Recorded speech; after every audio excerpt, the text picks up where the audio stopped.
A ustedes, amigos que se interesan por los videos de En Perspectiva, los invitamos a sumarse como socios 3.0. Queremos que nuestros servicios digitales sigan abiertos a todos, pero para que eso sea posible, es necesario contar con un pago mensual de aquellos que puedan hacerlo. Más información en enperspectiva.net/socios. Abrimos, señoras y señores, la mesa de En Perspectiva en este lunes que es 8 de octubre del año 2018 y lo hacemos con los saludos que corresponden para Teresa Herrera, buen día. Buen día, Emiliano, audiencia, compañeros y compañeras de mesa. Al lado de ella, Carolina H., buen día. Buen día, Emiliano, buen día para todos. De este lado la bancada femenina. Exacto. La bancada femenina de espaldas a la plaza. Mirando a la plaza, Pablo Carrasco, buen día. Buen día, ¿cómo andan? Y Cristian Mirza. Buen día, ¿qué tal? ¿Podemos empezar por otro lado que no sea por Brasil, Creo la que conversación de hoy? No hay manera. No hay forma. En Brasil, Jair Bolsonaro ganó ayer por amplio margen la primera vuelta de las elecciones presidenciales, pero deberá dirimir la contienda con Fernando Haddad el próximo 28 de octubre. Cuando ya está prácticamente cerrado el escrutinio, Bolsonaro, este ex capitán del ejército de 63 años y diputado por el estado de Río de Janeiro desde hace 27 años, tiene el 46,04% de los sufragios frente a 29,28% de Haddad, designado candidato del izquierdista Partido de los Trabajadores por Luis Ignacio Lula da Silva, que se encuentra encarcelado. Bolsonaro apostaba a ganar en primera vuelta y luego de conocerse los resultados parciales anoche, denunció que hubo problemas con las urnas electrónicas que le habrían impedido justamente evitar el balotaje. Tenho certeza, se esse problema tivesse ocorrido e tivéssemos confiança no voto eletrônico, já teríamos o nome do futuro presidente da República decidido no dia de hoje. Bolsonaro llamó a sus partidarios a seguir movilizados. Creo en ustedes, ustedes están ahí porque creen en Brasil, señaló en ese mensaje que difundió a través de las redes sociales. Por su parte, Haddad se dirigió a sus seguidores en São Paulo, prometiendo que ahora va a unir a los demócratas de Brasil, en una clara alusión a Bolsonaro, que a su vez ha defendido varias veces la última dictadura militar. Nós queremos projeto amplo para o Brasil, profundamente democrático, mas também que busque de forma incansável justiça social. Una primera ronda, una primera serie de comentarios. ¿Quién empieza, Pablo? Dale. Cedo, no. Prefiero esta vez tomar nota. Esto de dejar pasar para que hable otro. Yo arranco entonces en el primer comentario que voy a hacer. Tengo varios, obviamente.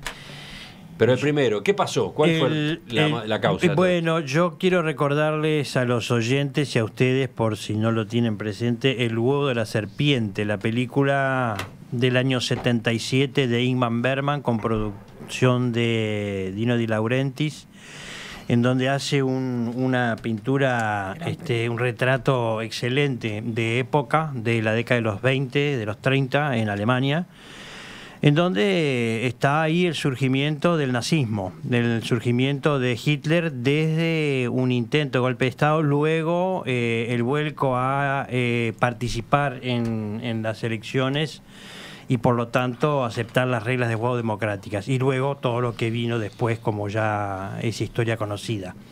Y bueno, lamentablemente parecería que este señor Bolsonaro, de fascista es poco decir, o sea, no hay nadie en este planeta que no diga que Bolsonaro es fascista. Lo tremendo es cómo pudo haber logrado un respaldo tan mayoritario en un 46%. Entonces, lo primero es el huevo de la serpiente, cuidado, es una alerta para toda la región y para América Latina. Y lo segundo es tratar de escudriñar en las razones que básicamente llevaron a, por lo menos, esta primera vuelta, y eso lo dejo para la segunda instancia. Carolina, ¿tú ya te metes en eso? ¿Por qué? ¿Del porqué de este voto? Bueno, el porqué yo creo que es claro. El porqué se llama Partido de los Trabajadores. Un Partido de los Trabajadores en el cual el pueblo brasileño confió 1, 2, 3 veces y que lo defraudaron, devolviéndole con una corrupción inédita en Brasil, con un desorden institucional, con un descreimiento que llevó a un descreimiento de la democracia y también con una inseguridad tremenda, pero más que nada saquearon a Brasil. Es realmente tremendo. Y bueno, y el pueblo habló. Cuando el pueblo habla, hay que escucharlo. El pueblo habló clarísimo. Las encuestas se equivocaron al punto de que le dieron menos de lo que al final sacó. Entonces hay que escuchar, y yo creo que Vox Populi, Vox Dei, esa frase es muy real. Capaz que tenemos que, en este caso, ver qué es lo que pasa en estos casos. Cómo juegan las garantías democráticas, las garantías institucionales, que en este caso son la garantía de todos, de vuelta yendo a ese tema. Porque eso es lo que va a proteger. Cuando aparecen estos personajes o estas personas que capaz que tienen una idea, todavía él no gobernó, todavía él... pero él tiene un marco que son las garantías para todos, es un marco constitucional, funciona la República en Brasil, entonces él tiene un marco constitucional y un marco legal que tiene que respetar. Si el día de mañana no la respeta, voy a ser la primera que acá, como lo digo de Maduro, que pide que lo respete. Vamos a ver cómo se dan las cosas. Teresa. Bueno, yo creo que estas cosas sin duda que la genera la corrupción, pero no creo que el Partido de los Trabajadores haya saqueado a Brasil.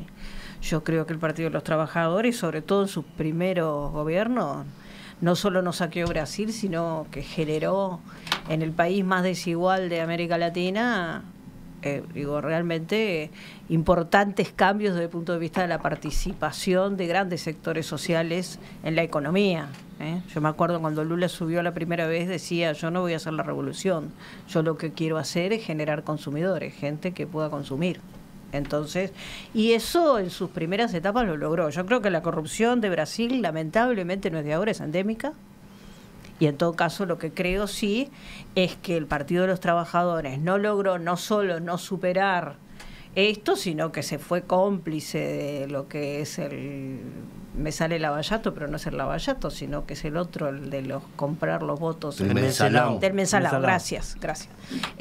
Sino que fue cómplice del mensalao, es decir, no logró superar eso, que era una práctica que existía ya antes, existía en los gobiernos anteriores brasileños, y además me parece que lo peor que puede estar pasando, recién Cristian hablaba del huevo de la serpiente, es la concepción esta de que se vayan todos, ¿no? Es decir, un poco la idea me parece que ¿por qué gana este hombre? Porque de alguna manera logra hacer un discurso muy seductor a través de las redes sociales, porque ahora no nos olvidemos que hay un fenómeno en la política que son las redes sociales que antes no existía, que hace que la gente se entere de todo y sepa todo y además se pueda agrandar todo, achicar todo, ¿no? Digo, es decir, hay todo un... O inventar. Todo un manejo muy importante. Que la gente lo que pasa es que se entera mucho más de los manejos internos de la política, de la corrupción, de esto, de lo otro, es una cosa mucho más cercana, y el mérito de este misógeno, fanático de las armas, violento, yo tengo la peor de las opiniones de este señor, obviamente, es que logra ponerse el trajecito de cordero diciendo, miren que yo soy acá el impoluto, no soy corrupto, yo soy el que puedo salvar y sacar de estas cosas. A mí, salvando las distancias, me recuerda mucho, lo decía hoy antes de que empezáramos, al fenómeno Trump. Tiene sus puntos de contacto, sí. Ese es uno de los análisis que está casi que en la vuelta obligado. Pablo, ¿no te escuchamos a ti? Sí, no, de esta experiencia izquierdista de América Latina nos va quedando como conclusión de que la fecha de vencimiento de los gobiernos de izquierda es máximo 15 años, ¿no? Es decir, en Argentina fue un poco más o menos lo que duró, lo que estamos durando en Uruguay, y es lo que duró el PT gobernando Brasil. Y las evoluciones son muy parecidas. La forma de deteriorarse los gobiernos de izquierda se parecen mucho entre ellas. Y en este caso creo que el factor más importante es el tema de la delincuencia y el abordaje de la izquierda a la delincuencia. Este señor es un militar. Nosotros en las elecciones del 71 en Uruguay había 2 o 3 militares postulándose, digamos. Y parecería que de todos los factores que están... les importa un comino el feminismo, les importa un comino las declaraciones que ha hecho, les importa muchísimo la manera en que quiere enfrentar los problemas de seguridad que se están comiendo y pudriendo al Brasil. Así que eso es lo que yo creo que hubo una pugna entre el odio y el miedo, decía ayer un periodista brasilero en Argentina. El miedo, el odio al PT fue mucho más grande que el miedo a Bolsonaro y sus riesgos.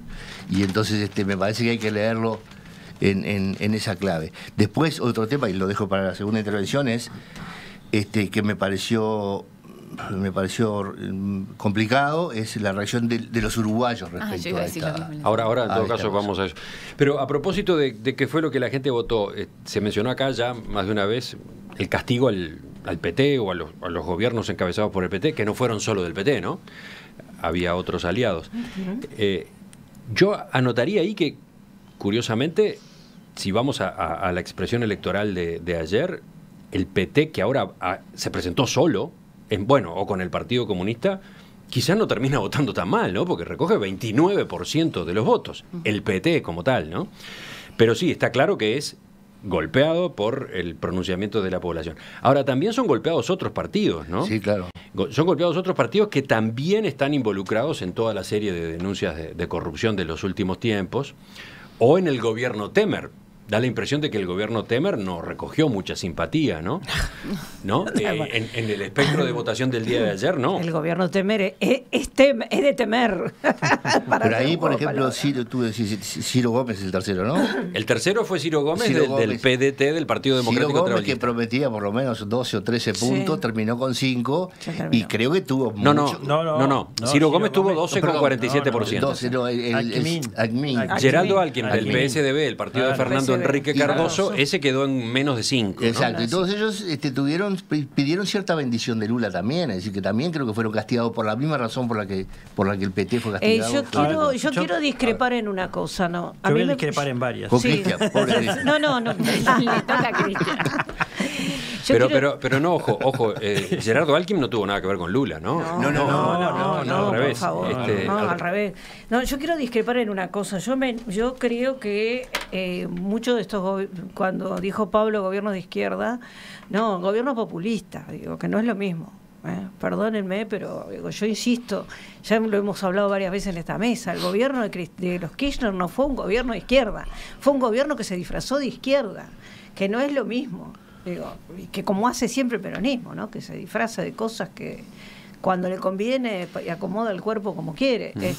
Entonces esto me parece que es una cosa que hay que señalar. No es que todos los gobiernos de izquierda de América Latina, etcétera, digo, yo creo que ha habido una oleada de gobiernos progresistas, que no es lo mismo que populistas y que tampoco es lo mismo que izquierda, sino que se acercan un poco más y que algunos se han complotado mucho con la corrupción, sin duda alguna, basta mirar alrededor, yo recién misma lo decía, problema de Lula y compañía, pero me parece que es una lectura demasiado dicotómica, demasiado simple decir, bueno, esto es el fracaso de la izquierda y ahora va a venir la derecha, y no, me parece que es bastante más complejo el tema, porque insisto, no podemos hacer una lectura sin entender los nuevos fenómenos que intervienen en la política de estos tiempos y que antes no intervenían. Bueno, de esta izquierda de Brasil quizás uno de los problemas sea las alianzas que tejió, ¿no? Para empezar, ¿no? Porque Temer era el vicepresidente de Dilma Rousseff, ¿no? Dime con quién andas. Yo no voy a entrar a las discusiones más de fondo que tienen que ver con las identificaciones ideológicas, izquierda, populismo. En algún momento podremos discutir. Yo estoy justamente investigando también en esta línea, lo he dicho más de una vez. El fracaso democrático, porque esto es un fracaso democrático, yo quiero señalarlo con todas las letras. No es que la democracia triunfó, la democracia está fracasando. Y creo que si sigue en ese camino va a fracasar rotundamente. Pero aparte de eso, yo creo que hay un alto costo, sí, pagado por los errores del PT, altísimo costo, además un alto costo que no paga el PT, como dices tú bien, Emiliano, porque el PT, digamos que no logra una mala votación. Pero es un alto costo. Yo francamente pensé que si el PT iba solo, químicamente puro, podía llegar a tener un revolcón más grande. Sí, pero no, pero ahí está. Entonces, pero es un alto costo que paga la sociedad brasilera. es el alto costo que va a pagar el pueblo, que ya está pagando el pueblo desde el golpe parlamentario que dio Temer, pero lo va a seguir pagando en el caso de que ganara Bolsonaro en la segunda vuelta, porque las medidas adelantadas que ya anunciaron los acólitos de Bolsonaro son terribles. Es la restauración conservadora en América Latina y no tiene nada que ver con los ciclos de extinción, de esto que decía Pablo, que me parece un pensamiento un poco simplista. Ahí la democracia es pendular y hemos tenido experiencias exitosas, relativamente malas o regulares en el siglo XX, y el siglo XXI recién empieza. Esto es muy dinámico, pero aparte de eso, yo creo, reitero, el alto costo que está pagando el PT, pero el alto costo que le hace pagar a la sociedad brasilera. No solo por el tema de la corrupción, porque efectivamente sí hubo actos y sistemas muy sofisticados de corrupción, pero también yo creo que cometió errores desde todo punto de vista. Acá lo que hay es un quiebre, pero además se quebró hace más de 2 años el pacto distributivo en Brasil. Eso está clarísimo. Aquellos sectores, aquellos actores sociales, empresariales, las grandes corporaciones que apoyaron al PT en su momento, los dejaron abandonados porque además no les convenía por sus propios intereses. Entonces, cuando cambia la ecuación distributiva, obviamente esto se traslada al sistema político.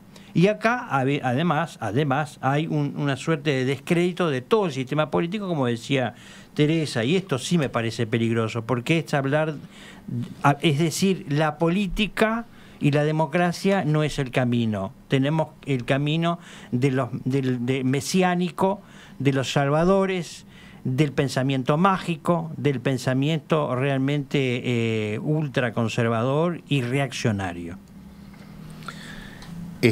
No, yo quería entrar en este punto que a mí es lo que más me ha llamado la atención, es un poco la uruguayés de la reacción, ¿no? Primero, digamos, por calificar, la palabra que me sale es que es una reacción mojigata, frívola, y que estamos mucho más preocupados en repetir lo políticamente correcto. Es tan fácil las 3 frases que se pueden decir en las redes al día de hoy, son 3 frases del ultraderechista, del golpista y del antidemocrático, que en informarse de la propuesta. Yo creo que estoy casi seguro que casi todos los que han escrito contra Bolsonaro no tienen la menor idea que está proponiendo. No tienen la menor idea de lo que está proponiendo. Yo te puedo asegurar que sí. Bueno, no. Yo leí muchísimo. Por eso yo también. Por eso estamos no solamente de Bolsonaro, y de Temer. Bueno, y te puedo decir que Temer adelantó lo que iba a hacer vamos a en el 2015. Si te parece, vamos a las propuestas. Entonces, lo que a mí me parece es de que, primero, hay una descalificación al pueblo brasilero, donde prácticamente hablamos de 50 millones de golpistas, de nazis, ¿no? Se equivocó, ¿no? Los pueblos se equivocan, y yo sé que eso puede suceder, y la historia lo dirá, la historia lo dirá, ¿no? ¿Y cuáles son las razones? Bueno, ¿por qué es usted antidemocrático? Yo quisiera saber por qué es antidemocrático. Es 28 años hace que es diputado. 28 años siendo diputado. Si habló de nostalgia del golpe de Estado, quienes de aquí le estamos diciendo antidemocrático, estuvimos, no digo, obviamente no soy yo, ¿no? Pero estuvieron en la guerrilla peleando contra un gobierno democrático, habrán pagado, fueron presos, pero todos esos antecedentes no se lo podés endosar a Bolsonaro. Él no disparó un tiro contra nadie. Él no tiene ninguna entrada en la cárcel por problemas democráticos. Entonces, si después es antidemocrático, como dice Carolina, acá estaremos y lo picaremos arriba de una tabla y le pondremos alquitrán y pluma y saldremos por la plaza y lo colgaremos. Pero hasta que eso no suceda, no lo vamos a hacer. Después, porque el tipo es un misógino. Muy democrático, no tuyo. Sí, ¿no? Carlos. Pero tengo que esperar que haga eso, si no lo puedo. La otra es porque es un misógino y opina contra los gays. Esa es una posibilidad, pensar es una posibilidad. La opinión de este tipo debe ser respetada. No es así de que el que no piense como piensa lo políticamente correcto es un golpista. Eso no es así. Y eso habla pero muy mal de nosotros. Entonces, hablando de eso, lo que va a hacer Bolsonaro, fíjate, está proponiendo bajar la deuda. 80% es la deuda brasilera del Producto Bruto Interno. 80%. Achicar el Estado. 8% es el déficit fiscal brasilero. El Uruguay es 4% y nos queremos morir. En Brasil es el 8%. Y quiere achicar el Estado, ¿no? Quiere hacer AFAPs.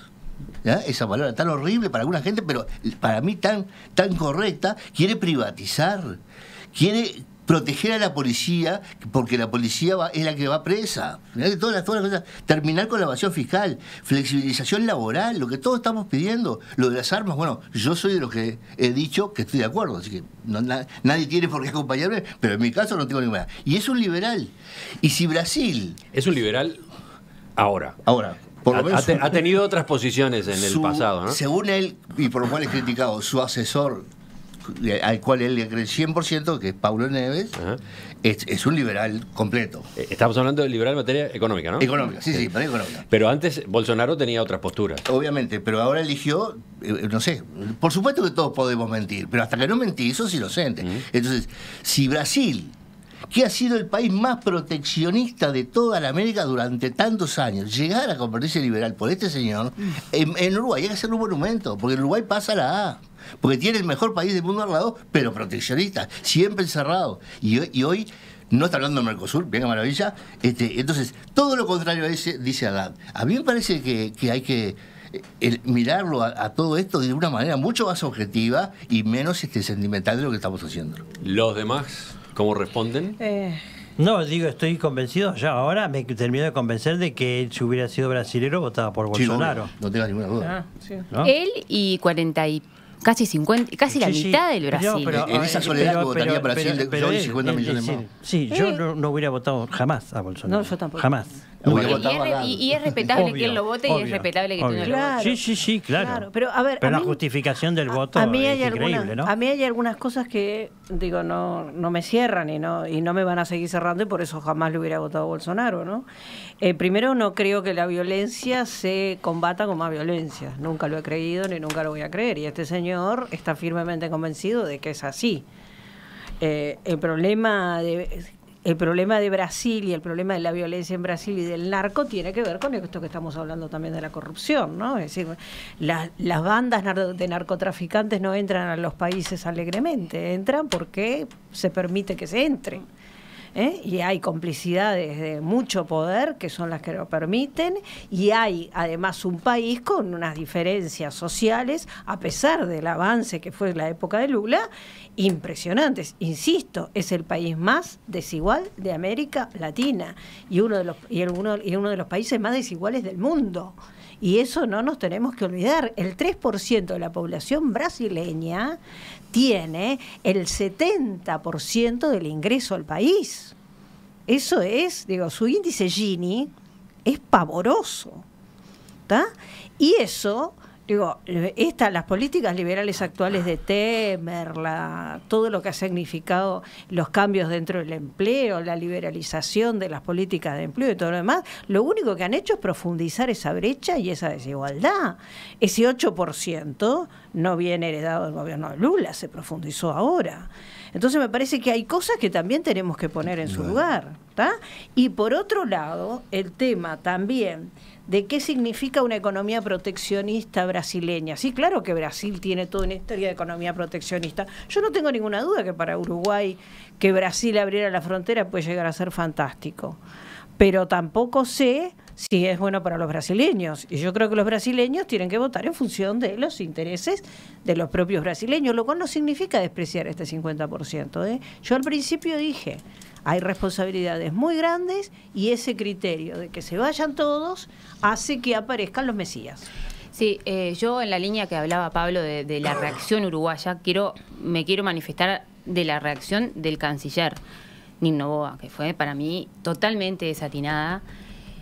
Nil Noboa dijo, el canciller de la República se pronunció diciendo que ojalá las encuestas se equivocaran. Y yo lo que ahí pienso es, en caso muy probable que Bolsonaro llegue a ser el presidente de los brasileños, él va a tener nuestros intereses uruguayos están a ver por abajo de la ideología, como estuvieron los derechos humanos en Venezuela por abajo de la ideología. A ver, es muy fuerte que un canciller se pronuncie de esa manera. Nosotros acá estamos en una mesa, o sea, una cosa es la libertad de expresión y otra cosa es la investidura de un canciller que tiene que velar por nuestros intereses. Si Brasil es enorme, está al lado nuestro, nosotros tenemos que tener una buena relación. Bueno, yo no voy a entrar a comentar los dichos de Rodolfo Ninova. Yo voy a insistir en un punto que es el siguiente.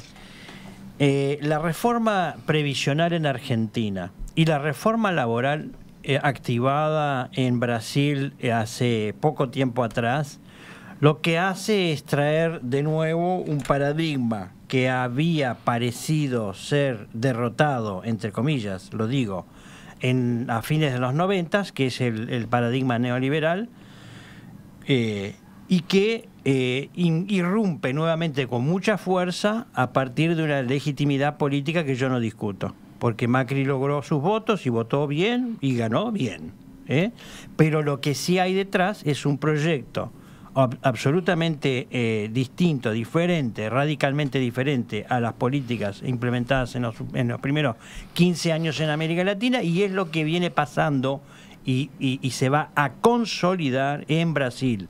Es decir, todo lo que dijo mi contertuliano, con todo cariño y respeto, ¿no? de flexibilización, etcétera, etcétera, es como dijo Teresa, logra o va a seguir afianzando, consolidando un sistema desigual, generando más pobreza y generando más exclusión social. Este es el paradigma neoliberal que viene ahora de la mano de los supuestos outsiders, que de outsider no tienen nada. ¿Cuánto puede durar esta discusión? No sé, pero vamos a ir redondeándola por ahora. Lo de Lino Noboa, yo creo que es que si el gobierno fuera serio, debería ser destituido, ¿no? Porque nos metió en un problema a todos. Él me representa a mí, que no lo voté, pero estoy abajo de él. Así que el problema con el que ya es presidente, porque Bolsonaro ya es el presidente de Brasil, sin ninguna duda, nos metió a él. Y yo quisiera que, si alguien lo consigue por ahí, lea el comunicado de Argentina expresándose sobre el resultado electoral. Eso habría que mandárselo a Lino Noboa, decir, así se hacen las cosas en diplomacia y cuando te hacen en ese lugar. Realmente ejemplar lo que dice Argentina, vergonzoso lo de Lino Noboa. ¿Y qué diríamos nosotros si vemos al canciller brasileño expresándose? Ojalá que no gane Mujica. Exactamente. Mientras corría la pausa, yo terminaba de mirar los mensajes de los oyentes, una cantidad apabullante. Es interesante cómo este tema está apasionando mucho acá, interesa mucho entre nosotros, ¿no? Bueno, tantos mensajes y no he leído ninguno. No, es que no hubo espacio. Hay veces que se dan las circunstancias así, ¿no? La discusión en la mesa es tan intensa que no queda ese margen. Vamos a juntar los mensajes, vamos a recopilarlos, vamos a ponerlos en La Audiencia Opina, en nuestro sitio en internet.